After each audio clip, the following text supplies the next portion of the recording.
de nuestro primer café de cooperativa en este martes 11 de noviembre. Y estamos en el estudio y lo presento y lo saludo de inmediato. Abogado de la plaza. Ha tenido cargos públicos. Ha sido concejal en Puerto Montt. Ha sido seremi de justicia también. Y por cierto ha desempeñado roles bien importantes desde su profesión, pues abogado. Don Marco Velázquez Macías. ¿Cómo está, Marco? Bienvenido a Primer Café de Cooperativa. Muchas gracias por la invitación. No, encantado de poder estar en cooperativa y conversar de algunos temas de nuestra región y que han tenido algún impacto más allá de Puertito. Justamente. No, y además quería decir algo, Marco.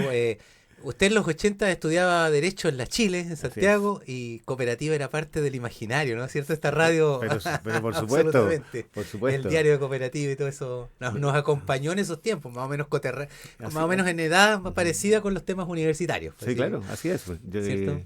No, y además que en esa época, bueno, yo estudié en el San Mateo de Osorno, salí el 80. Y en esa época conocí un proyecto que tenía la comunidad jesuita en la población de Los Nogales, un consultorio jurídico. El párroco era abogado y cuando conversamos y fuimos a conocer las distintas cosas que hacía la obra, me invitó dijo, cuando esté en tercero, ven para acá a trabajar. Y estuve ahí trabajando en los 80 durante 5 años en la población de Era Los el Nogales. Chile real de Sí, esos sí, sí, tiempos. claro. Qué buena, qué buena. En la calle Los Pingüinos. ¿Ya? Ah, mira. Sí. Marco, la invitación de hoy día tiene que ver con poder tener una conversación reflexiva, aportando elementos para un tema que preocupa a todo el país, que nos ha impactado tremendamente a partir, ¿no es cierto?, ya de hace prácticamente 2 años con el develamiento de los audios del llamado caso Hermosilla. Empezó a aparecer algo que estaba en los pliegues de nuestra sociedad aparentemente, que era justamente este tema del tráfico de influencias yo diría, todo el arco político, pero especializado a partir de esta profesión de los lobistas. Bueno, pasa que los lobistas hoy día tienen una expresión, ¿no es cierto? Los juicios han venido varios, uno sobre otro, y hoy día estamos en el llamado caso de la muñeca bielorrusa, que tiene que ver, ¿no es cierto?, con la sanción que hubo contra la ministra de la Corte Suprema, Ángela Vivanco, pero que derivó en una serie de otras situaciones que hoy día tienen alegando, ¿no es cierto?, y están imputados tres personas, y una de esas personas tiene un vaso comunicante de más de 2 décadas con esta región y con Puerto Montt y con Calbuco. Estamos hablando del abogado Eduardo Lagos, que en el gobierno de Ricardo Lagos en ese momento también es elegido diputado en este distrito, ganándole incluso la diputación a Sergio Ligueta, un histórico diputado demócrata cristiano. Esa historia de Eduardo Lagos, que hace veintitantos años usted estuvo relacionado con eso, hoy día lo tenemos puesto también en la cresta de la ola de las noticias que no queríamos ver, que no nos gustaría ver, pero están ahí. Marco, antes de ir al caso de Lagos, Ujú. una primera reflexión sobre qué le pasa a usted, ¿no es cierto? Abogado, con experiencia, más de 30 años de abogado, Sí, por claro. lo tanto, cuando vemos esto en el Poder Judicial. Mira, a ver, lo primero a mí no me sorprende. ¿Ya? Yo creo que es un hecho grave lo que está pasando hoy día, muy grave, con impacto y ramificaciones que desconocemos, ¿ya? Pero desgraciadamente no es aislado y desgraciadamente tampoco es nuevo. Eh, y creo que el tema de la probidad o las infracciones graves a la probidad para quienes participan en política es un tema que no hemos querido ver nomás, po. Si esto no se gestó en 15 días, esto lleva décadas insertándose, ramificando en todos los organismos del Estado. Y claro, es más cómodo cerrar los ojos y es más cómodo no hacer nada, y lo digo, y esto yo creo que está absolutamente transversal a todos los sectores políticos.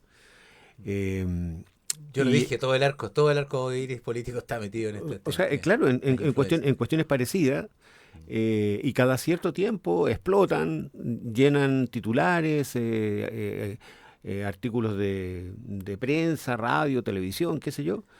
eh, pero como pasa en las noticias, tiene un pic y pasado mañana el tema es otro y pasa el tiempo y nos olvidamos. Y yo espero, yo creo que esto, que más allá de la situación del señor Lagos, aquí se han visto involucrados también algunos notarios y conservadores de distintas, unos de la metropolitana, otros de otras regiones del Chillán, sur. sí. Eh, y yo creo que ahí también es un tema que es necesario transparentar. ¿No? Hoy día, por ejemplo, y yo lo he conversado y se lo he planteado a algunos amigos que van de candidatos en estas elecciones y ojalá algún quien asuma como presidente tome el tema, porque hoy día, por ejemplo, nosotros nos metemos con el teléfono a montones de fuentes de información y no puede ser que los conservadores de bienes raíces de Chile o los notarios, que un notario en Puerto Montt, me decían, gente de fuente, de primera fuente, cualquier notario en Puerto Montt hoy día tiene un ingreso mensual de al menos 40 a 50 millones de pesos mensuales. Mensuales. Y sin embargo, los archivos que según la ley que usan las escrituras públicas o el conservador de bienes raíces, de comercio, de agua, de minería, administran una concesión del Estado, por así decirlo, un privilegio de información pública. Pero resulta que si uno quiere consultar, si tú me vendiste una propiedad a mí, esa escritura no la puedes consultar en línea por internet. O no existe un registro único de los conservadores de todo Chile, cuando existe tecnología de sobra. Sí. Entonces, por ejemplo, el conservador de bienes raíces de Santiago, si tú quieres buscar la propiedad de Marcos Velázquez, por ejemplo, tú una propiedad tienes que buscar en el conservador de bienes raíces de Santiago, el más grande de Chile, el más poderoso de Chile. Su sistema computacional tienes que buscar comuna por comuna y año por año. ¿Ya? Todo está construido para ir ocultando cosas. Entonces, por una parte, sacamos una ley de transparencia, de probidad. Los candidatos o autoridades tienen que hacer declaraciones de interés de patrimonio y ahí aparecen alguna información que se publica. No toda debe ser pública, como las casas donde viven no se publican. Se publica también el avalúo fiscal, no se publica ahí el valor comercial de la propiedad y por lo tanto nadie puede. Existe hoy día 2025, tecnología para que esta cuestión sea transparente. Y en la medida que existe transparencia, los casos de probidad podrían disminuir. Siempre y cuando quienes fiscalizan tengan interés de hacer la pega. Y tampoco, desgraciadamente, estoy convencido de que sea así. Ni la Contraloría que hoy día está en el tapete, ni la Fiscalía, podemos conversar después de eso. Ojalá la Fiscalía de la región de los Lagos investigara todos los casos con el celo que aparentemente está mostrando en este. Ojalá. Todos esperamos, ¿no es cierto?, que efectivamente esto pueda avanzar por un derrotero que vaya mostrando atisbos, luces de que estamos con voluntad de resolver. Retrocedamos 2 décadas porque quiero que nuestros auditores también recuerden el caso por el cual usted, Marco Velázquez, ¿cómo fue que usted en un minuto dijo algo no está bien aquí en todo esto? Cuando esto partió con la campaña de este señor Eduardo Lago, ¿no es cierto?, que llega acá por el Partido Radical y se instala como candidato. Estoy hablando del año 2001. 2001. ¿Cómo se genera? ¿Esto es azar? ¿Esto es olfato? ¿Hay datos que en algún minuto no cuadran? Marco, ¿cómo llega usted a resolver, presentar este requerimiento? Mira, varias cosas. Lo primero, él no era de acá. Claro. Él llega un día. Es un advenedizo, diríamos. Llega como candidato, nadie lo conocía y nadie había escuchado hablar. Yo participaba no hacía mucho tiempo, estaba de regreso a la región participando en política. Y vimos a mediados de años, no sé si no me equivoco, en julio, meses antes de la campaña, ese tiempo no había restricción del gasto, y vimos que no solamente el centro de Puerto Montt, todas las calles, Avenida Presidente Ibáñez, por todas partes habían palomas de un señor que nadie conocía, decía su nombre, Eduardo Lagos, tu nuevo diputado, con el vestón, yo recuerdo la imagen, sí. Con el vestón, con una mano con el vestón sobre el hombro. Concierto parecido a Pedrito Fernández, el cantante mexicano. Muy joven, sí. Pero lo que llamó la atención fue, wow, tremendo despliegue de lucas, eso era mucha plata. Y comenzó también la campaña en los medios, actividades en los distintos barrios. Entonces lo primero que a mí me llamó la atención fue el despliegue de recursos. Después tuve alguna reunión con él, nos invitaron a algún desayuno para conversar, rayar un poco la cancha, evitar conflictos innecesarios, y todo parecía muy razonable, y un gallo aparentemente muy caballero, pero Chile es chiquitito, Chile es chico.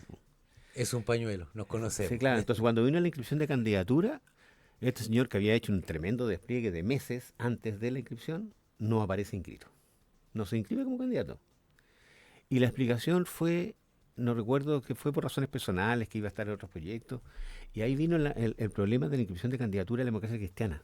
¿Te acuerdas? La famosa, Que que hubo que la hacer un DC salvataje. inscribió mal sus candidatos. Sí, sí. Y Pablo Longueira, como presidente de la UDI, dijo: yo quiero ganarle a la democracia cristiana, pero en las elecciones esta cuestión No por secretaría. no queremos ganar por secretaría, así que se propuso que se dicte una ley, que se dictó en una semana, Una ley corta. que permitió inscribir a la ADC a sus candidatos. Pasó una semana y este señor apareció inscrito. Entonces, pero a ver, otra vez, no se inscribió en el plazo legal porque no tenía interés o tenía otros proyectos, se amplía el plazo de la democracia cristiana, y aparece y se inscribe. Este candidato que iba por el partido radical. Y aparece inscrito. Entonces uno dice, ya, viejo zorro, desconfiado, y dice, no, aquí hay alguna cosa. Pero yo decía que Chile es chiquitito, y de repente una persona me dice, se inscribió con... por supuesto que no, jamás voy a decir quién fue. Claro. No, secreto de fuente. Y me dice, oye, se inscribió con un certificado de cuarto medio que dice que regularizó segundo, tercer y cuarto año, ahora, recién, hace unos pocos días. Oye, pero ¿cómo es la cosa? Sí, él ya había sido contratado en el Ministerio del Interior, en la Cancillería, en la época que el actual senador Insulza José Miguel estaba en el Insulza. Ministerio del Interior, después fue canciller, lo contrató allá y tuvo un cargo de una especie de agregado económico Chile en España. O sea, Y se presentaba como ingeniero comercial, entonces no. Ya. Y recuerdo que en medio de la campaña me encontré con don Sergio Olgueta en alguna actividad y nos cruzamos. Yo le tenía mucho respeto y mucha gratitud, porque él me arrendó la primera oficina que yo tuve en Puerto Montt, en el edificio Plaza, no me conocía, ¿eh? Un día que supe que arrendaban, fui, conversé con él, le dije que estaba recién llegado y me arrendó sin garantía, sin nada. Recién llegado a Puerto Montt. Había tenido primero una oficina chiquitita ahí en Rengifo, yo, o sea, junto a Marisol. Y don Sergio nos arrendó así, no es que usted cabro joven y le va a ir bien, Puerto Montt buena plaza, qué sé yo, y nos entregó a la oficina. A veces, en ejercicio libre, la pega algunos meses te va bien y otros mal. A veces pasaban 3, 4 meses y yo no pagaba el arriendo. Ya. Anda, claro. Iba, las vicisitudes del joven claro. profesional. Entonces iba a donde uno de sus hijos que recibía la renta, le iba a pagar y después conversaba con don Sergio cuando él estaba de vuelta. Y le pedía disculpas. Me decía, no, cabrón, no te preocupes, si esta cuestión es así. Y así le arrendé varios años. Entonces cuando me encontré con él y le cuento, yo le digo, oiga, don Sergio, ¿sabes qué? Esto pasa. Esto pasa. Yo le dije, ahora estamos en campaña, no tengo tiempo, pero después de las elecciones tengo toda la información del colegio donde pudo haber regularizado la enseñanza media y me voy a meter en el tema. ¿Eh? Ya. Se moría de la risa, me dice. Bueno, pasó la elección, ganó. Por pega fui a Santiago, aproveché la ocasión, fui a la serie de educación, verifiqué los antecedentes, fui al colegio donde había regularizado, una escuelita por ahí por San Ramón, si no me equivoco, municipal, y así era, pues había validado estudios. ¿No? 1 en 4. 1 en 4. 4 en 1, 4 en 1. Y ahí yo dije, ya.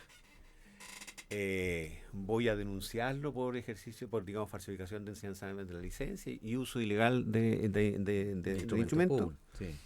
Y comenzó la investigación. La Corte de Puerto Montt primero no asumió, digamos, el delito se había cometido, si es que existía delito, se había cometido en la metropolitana, no acá.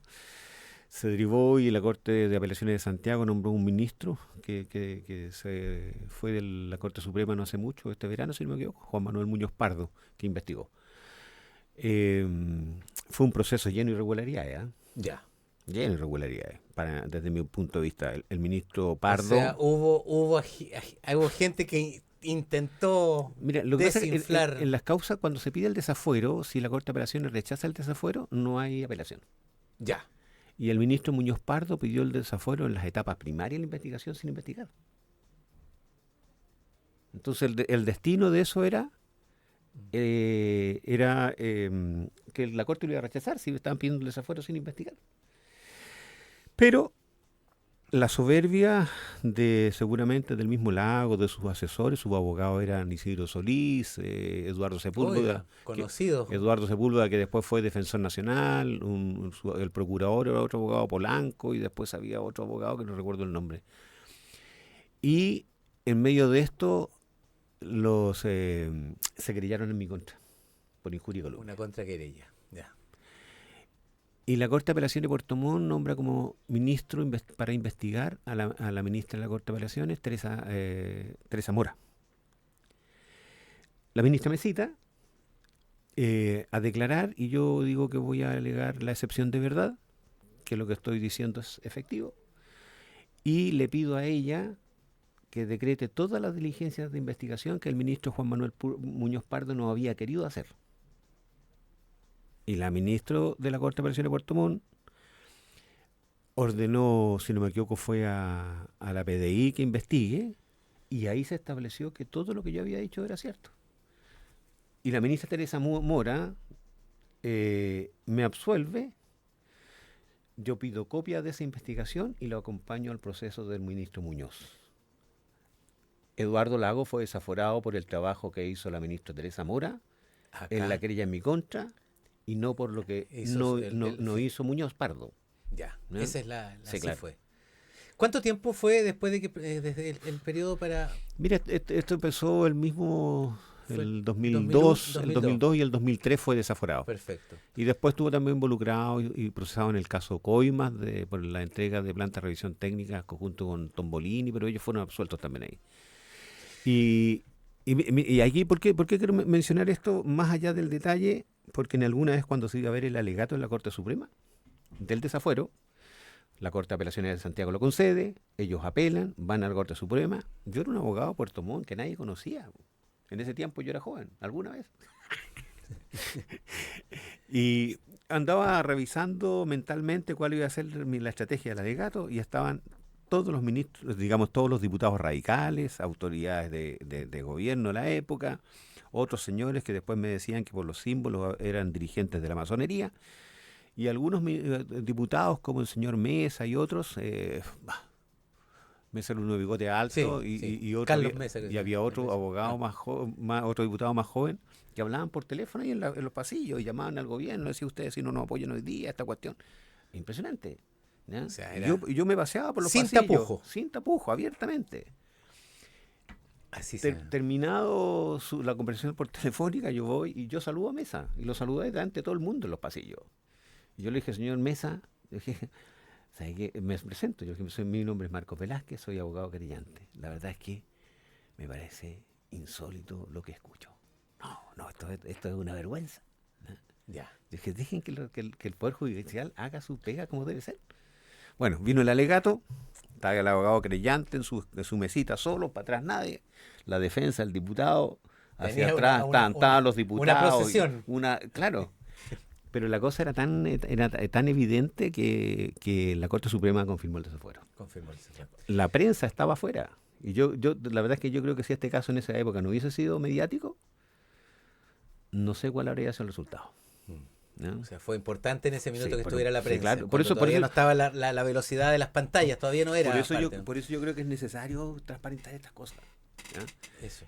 La gran lección, entonces, Marco, tenemos que cerrar porque estamos en la hora. La gran lección de a 22 años de esto, y que tenemos bueno, la gente no cambia mucho, parece, ese es un tema, pero para la gran lección. Sí, pero es que mira, yo creo que el drama nuestro va más allá de una persona. Yo creo que hay redes de poder que uno no conoce, que permean todas las instituciones y que tuercen las investigaciones. Por eso yo decía que espero, esta investigación hoy día la lleva la Fiscalía Regional de los Lagos, y ojalá la Fiscal Regional de los Lagos pusiera el mismo celo en todas las investigaciones por delitos contra la probidad que ocurren en nuestra región. El mismo celo, porque lo que está mostrando esto de triangulación, de equipos, de llamadas, para buscar información, muestra que cuando la Fiscalía de Chile quiere investigar tiene resultados. Pero cuando no quiere investigar, Las cosas van quedando. Sí, claro, y eso es lo que va dañando el sistema. Entonces, lo ideal es que las instituciones cumplan con su obligación, sea Fiscalía, sea la Contraloría, porque de lo contrario estos van a ser como pequeños cadáveres que muestran como que la cosa está cambiando, sin que cambie nada. El gato pardismo llamado, Así es, pues. ¿cierto? Y lo otro es para mantener la famosa frase de Ricardo Lagos, pues, que las instituciones O sea, mire, yo funcionen, creo que ahí don Ricardo, como dejó tantas frases célebres, yo creo que esto tenía razón. Sabía de esto también. Sí, claro, sí, sin duda. Marco Velázquez, muchas gracias por acompañarnos en este relato que tiene algo de historia, pero que tiene también mucho de actualidad. Y gracias por acompañarnos, tener la voluntad de venir a conversar con nuestros auditores y auditoras. No, muchas gracias. Hasta pronto, pues. Nos juntamos pronto. Chao. 11:58, nos escuchamos mañana, día miércoles, mitad de semana. Ahora viene Mentes en Equilibrio, así que quédese junto a nosotros en Cooperativa Red Los Lagos. Chao.